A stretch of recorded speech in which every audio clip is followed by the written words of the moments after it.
Hey everyone, and welcome to my channel. So I'm so happy to have you here. Today we're actually going to be doing my first true review, and that is going to be with the Morphe foundation and concealer.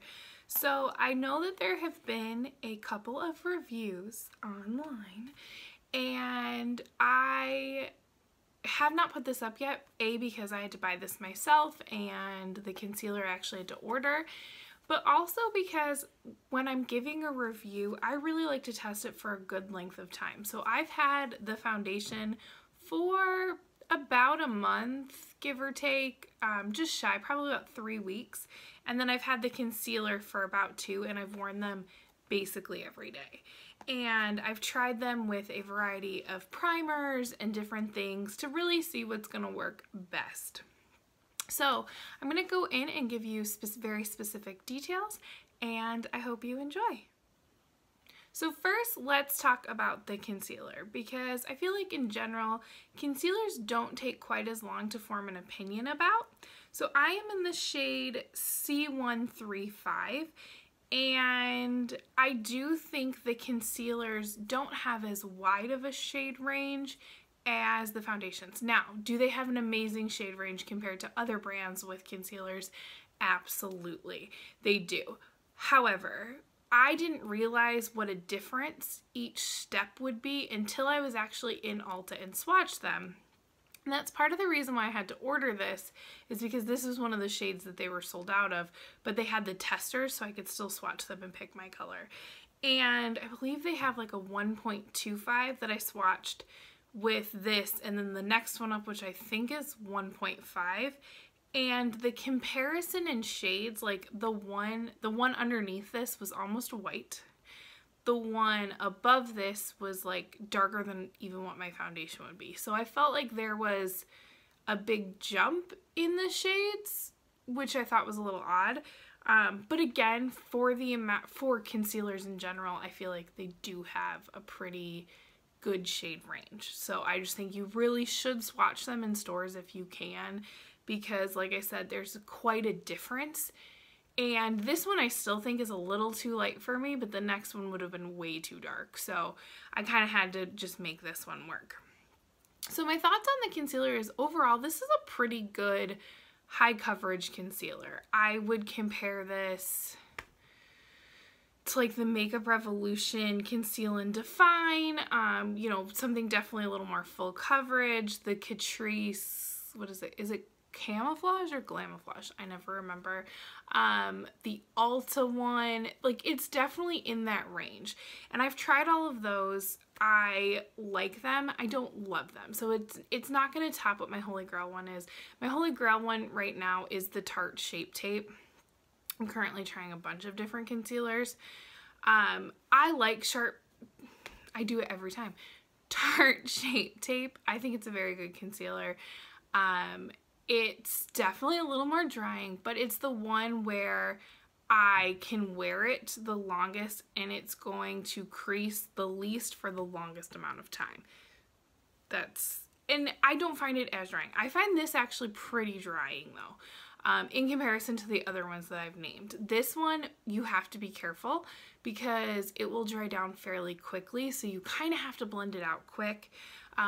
But one of the biggest things, the first time I used this, I was like, oh my god, this is terrible. I don't like this. And then I realized that I used way too much. Much like Shape Tape, you only need a couple of dots and it will blend far. And if you're not careful and you use too much, it is going to get cakey and it's going to move and it's not going to set well and it's going to really emphasize a lot of stuff and look really terrible. And that's why I was like, oh my god, initially not a fan. And then I was like, you know what, let me use less because of how much it spread and see how I feel about it, and I was actually pretty happy. So this is actually one that I do feel like in general is good. It is a little drying, so if you have dry under eyes, it's probably not the best choice for you. I've used it both without a color corrector underneath it and with a color corrector. Today I have it with a color corrector. Let me get a little bit closer. I mean, I always, even with a color corrector, still have some darkness under here. I will also attempt to insert pictures of like when I first apply versus after I wore it. And I believe the day I did the pictures, I put this on at 6:30 in the morning. And I didn't take a picture again till I was washing my face at night, and that was at 10:30 at night. When I talk about that I wear my makeup all day, I wear my makeup all day.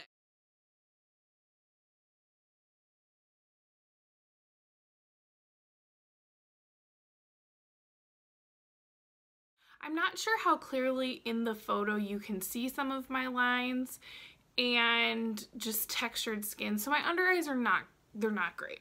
So on top of the fact that I do have very dark circles, I mean, I'm not talking like need more sleep or water. I'm talking like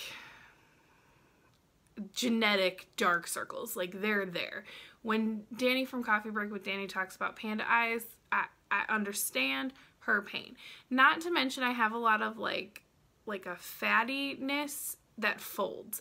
So it's just almost like a dark hollowed out version because of how my eye folds. Well, because of that fold, I also have pretty, not fine lines, I have like a line on each side that's pretty deep. Like it is a deep line.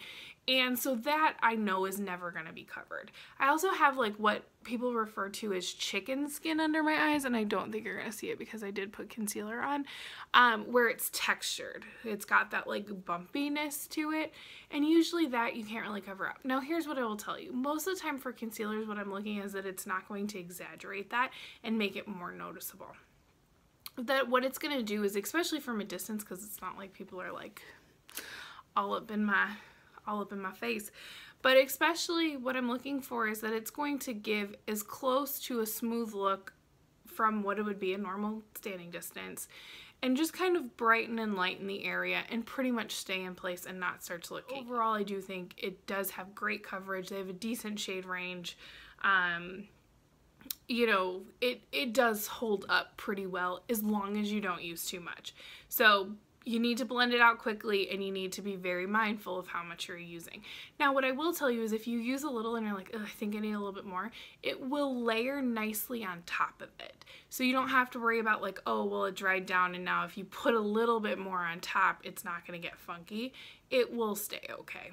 So that's my thing with this concealer. I would say I definitely give it like a BB+ if I was grading it. So next we're going to talk about the foundation. And I will tell you, for both of these products, I have not watched anybody else's reviews. This is an opinion that is strictly what I thought about these products. I know that a couple people that I typically subscribe to, I've seen them pop up in my news feed, that this is something that they're currently talking about. I didn't watch those. Like, I've purposely just like, nope. Now, I have seen their thumbnails, so it kind of has given me an idea of what I think they're going to say about it. But I figure, you know, I want to kind of give you my thoughts on this as well, because I really try to be as non-biased with products as possible. So I will start off by saying I actually think that they have a great shade range.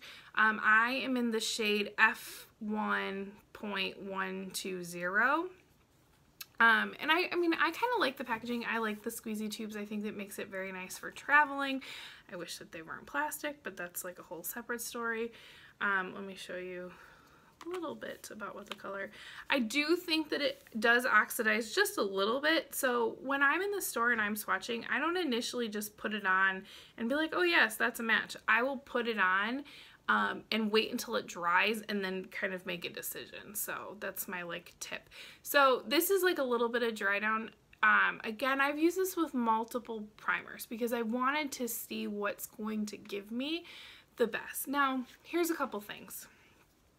It's a matte foundation. It's a matte foundation.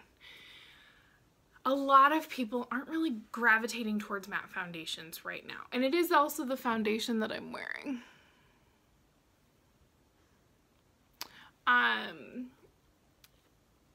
Like I said, I don't think people are gravitating towards matte foundation. So I do think it's interesting that they've put out a matte foundation in a time when it seems like natural finish, you know, lighter coverage foundations are kind of the trend. And this is a matte, more full coverage foundation, which seems to be kind of away from where we were seeing foundations come out. So I don't mind having a matte foundation. I always try to keep one or two in my collection. Depending on where I'm going, I actually kind of prefer it. I like more light, luminous foundations, more for every day. But for matte foundations, I feel like they're better for like events and long term, and you don't really have to worry about flashback or lighting or anything. And typically I find that they are more full coverage. So with this, some of my initial thoughts with this, on a positive note, I think it's very light wearing. I don't feel cakey when I wear it. I don't feel like it's heavy or really sticking to my skin. Like, I don't really feel like I'm wearing foundation with this. It has a very lightweight feel, which I enjoy. Again, I think the shade range is really good. I think it blends out pretty easily, actually. I have used it with a brush and a makeup sponge, and I liked both. Like, I think it just blends very, very well. So those are my positives for this. Oh, and it is long wearing. Like, it's gonna get me from 6:30 to 10:30 for the most part, without really a lot of changes in that, which is pretty amazing when you're talking about being over 12 hours.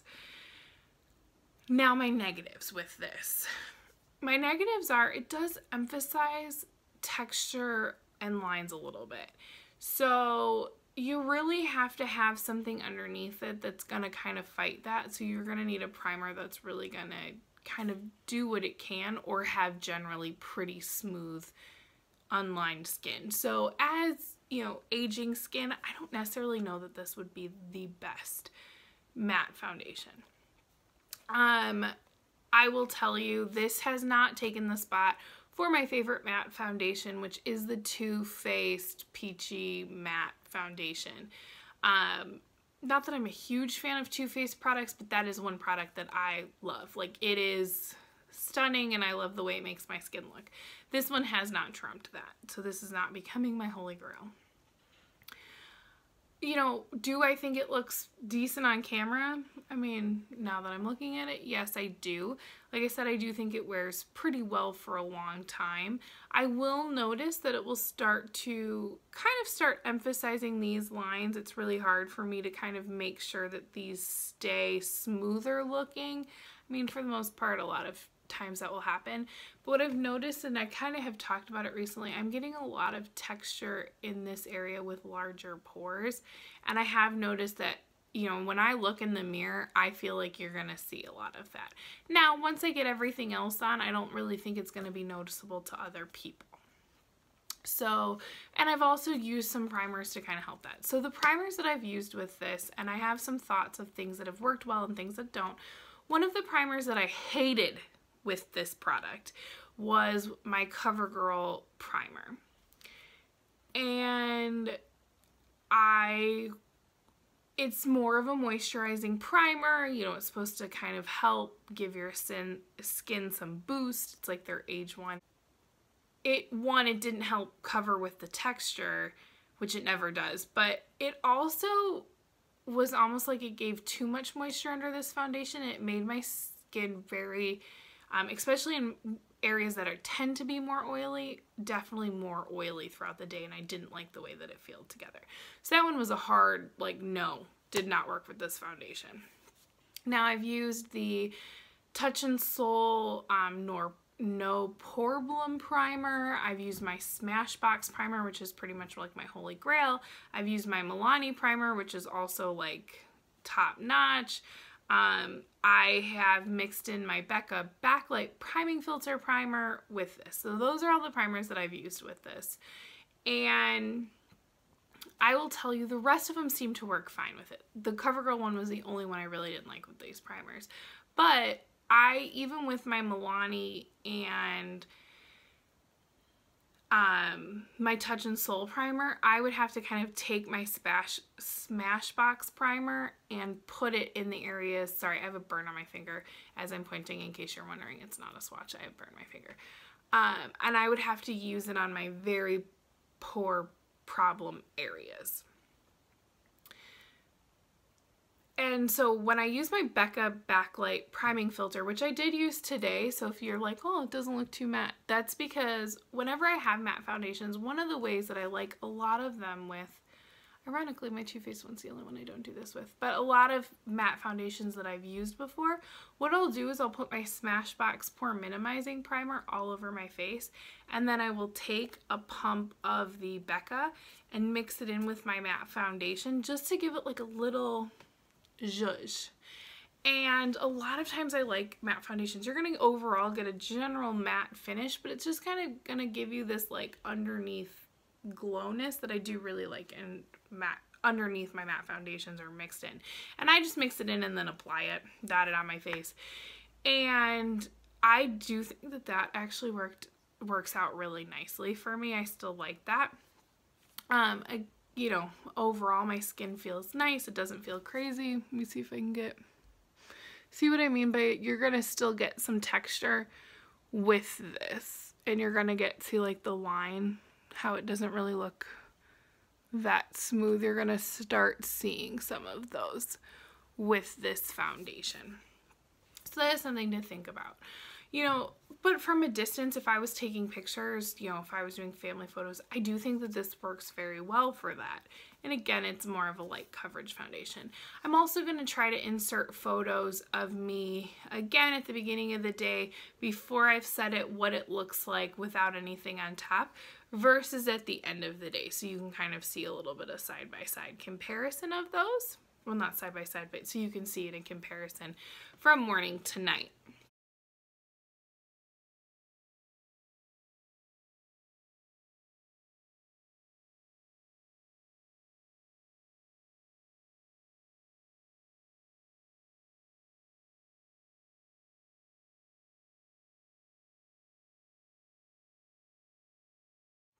And that's going to be with an over 12-hour wear time. I do think that powdered stuff does blend very nicely on top of this. So I'm not, you know, not really seeing a pull or a catching as well. One of the fair warnings that I will tell you is I'm starting to notice random breakouts. Like typically I don't break out on my cheek. I mean, I always break out here. That just happens. And I might get like one somewhere else, but I've noticed that I'm getting quite a few bumps on just this cheek though. So it doesn't necessarily make me think that it's this foundation, but it is something I kind of wanted to let you know about. It could be something else. I tried a new skincare product. It could be that. But the fact that it's only on this side, I don't know if I like laid on something, maybe smeared something. I am trying to get it to go away, but I do think that this might be irritating my normal breakouts. Like it kind of makes them itchy if I use it too many days in a row. So I'm not entirely sure that that's the cause. Like I said, it could be other things, but I just kind of want to give a heads up. You know, this could potentially be irritating if you are prone to acne skin. Not that I would think that this would be a great foundation for that anyway, just because it does kind of emphasize texture a little bit more. Overall, I would probably grade this like a C+. I like it better than some matte foundations that I've tried, but it's just kind of here or there. So again, I would say definitely consider trying this. Maybe pass on this one. I don't know. It's just kind of an okay product in my opinion. But I hope you enjoyed, and let me know if you have a matte foundation or if there's something that you do kind of want me to review on my channel. You know, I do buy new products, but I don't really know about reviewing some stuff because a lot of stuff that I've bought has been out for a while, but picked this up, and I hope to see you again soon. Bye.